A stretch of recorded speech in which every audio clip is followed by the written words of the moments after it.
I'll tell you a true story. A few months ago, I stayed at the Four Seasons in Las Vegas. It is a wonderful hotel. And the reason it's a wonderful hotel is not because of the fancy beds. Any hotel can go and buy a fancy bed. The reason it's a wonderful hotel is because of the people who work there. If you walk past somebody at the Four Seasons and they say hello to you, you get the feeling that they actually wanted to say hello to you. It's not that somebody told them that you have to say hello to all the customers, say hello to all the guests, right? You actually feel that they care. Now, in their lobby, they have a coffee stand. And one afternoon, I went to buy a cup of coffee, and there was a barista by the name of Noah who was serving me. Noah was fantastic.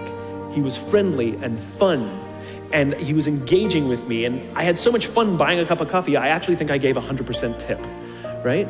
He was wonderful. So as is my nature, I asked Noah, do you like your job? And without skipping a beat, Noah says, I love my job. And so I followed up. I said, what is it that the Four Seasons is doing that would make you say to me, I love my job? And without skipping a beat, Noah said, throughout the day, managers will walk past me and ask me how I'm doing, if there's anything that I need to do my job better. He said, not just my manager, any manager. And then he said something magical. He says, I also work at Caesar's Palace. And at Caesar's Palace, the managers are trying to make sure we're doing everything right. They catch us when we do things wrong. He says, when I go to work there, I like to keep my head under the radar and just get through the day so I can get my paycheck. He says, here at the Four Seasons, I feel I can be myself. Same person, entirely a different experience from the customer who will engage with Noah. If we create the right environment, we will get people like Noah at the Four Seasons. If we create the wrong environment, we will get people like Noah at Caesar's Palace. Do you know the quickest way to destroy trust and destroy cooperation in a business, literally in one day? Lay people off, and everyone gets scared. And forget about the people who lost their job. Think about the people who kept their jobs. Because every single decision a company makes is a piece of communication. And the company has just communicated to everybody else, this is not a meritocracy. We don't care how hard you work or how long you've worked here. If we miss our numbers and you happen to fall on the wrong side of the spreadsheet, I'm sorry, we cannot guarantee employment. In other words, we come to work every day afraid. And we're asking our youngest generation to work in environments where how would any of us ever stand up and admit, I made a mistake? We're constantly being told, you have to be vulnerable. Leaders are vulnerable. What does that even mean? It doesn't mean you walk around crying, I'm vulnerable, right? No, what vulnerability means is you create an environment in which someone feels safe enough to raise their hand and said, I don't know what I'm doing. You've given me a job and I haven't been trained to do it. I need help. I made a mistake. I screwed something up. I'm scared. I'm worried. All of these things no one would ever admit inside a company because it puts a target on your head in case there's another round.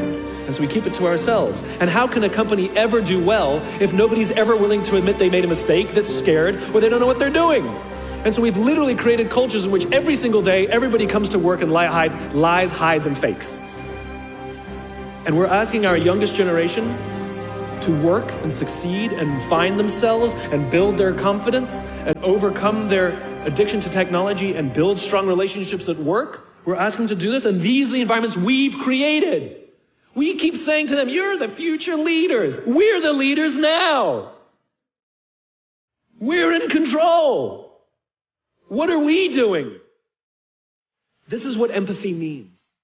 It means if there's an entire generation struggling, maybe it's not them. It's like, you know, the only thing that the common factor in all my failed relationships? Me. Same thing. Well, we just can't get the right performance out of our people. Maybe it's you. Right? It's not a generation. It's not them. They're not difficult or hard to understand. They're human beings like the rest of us, trying to find their way, trying to work in a place where they feel that someone cares about them as a human being. By the way, that's what we all want. In other words, it's not even generational. It's all of us. This is the practice of empathy. That if we're struggling to communicate to someone, if we're struggling to help someone be at their natural best, I'm tired of people saying to me, how do I get the best out of my people? Really? That's what you want? They're like a towel, you just wring them? How can I get the most out of them? No, how do I help my people be at their natural best? Here's the lack of empathy. This is normal in our business world. You walk into someone's office, someone walks into our office and says, your numbers have been down for the third quarter in a row. You have to pick up your numbers, otherwise I can't guarantee what the future will look like. How inspired do you think that person is to come to work the next day? Here's what empathy looks like. You walk into someone's office, someone walks into your office and says, your numbers are down for the third quarter in a row. Are you okay?